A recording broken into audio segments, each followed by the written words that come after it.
Poklady. Poklad je môcť robiť to, čo ma baví. Robiť niečo, čo poteší iných. Je to veľké naplnenie. Keďže poznám projekt Party 21.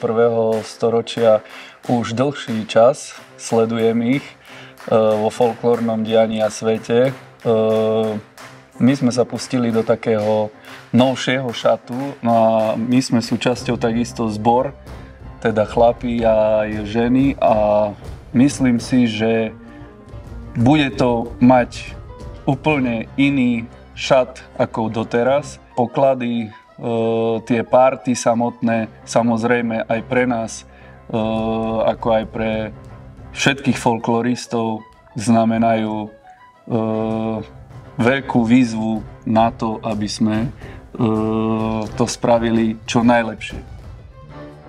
Je to také prepojenie minulosti s dnešným svetom, so súčasnosťou.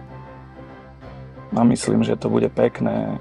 Je to aj pre nás taká výzva trošku, iný žáner, ktorý bežne robíme. A tešíme sa na to. Ja mám rád fúzie. Rád sa púšťam do takých neprebadaných vôd, dá sa povedať.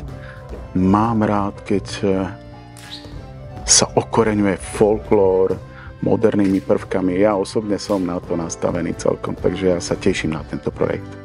Príďte pozrieť aj na nás, na chlapov, na spevákov. Ja viem, v tom programe bude sa na čo dívať, bude toho mnoho.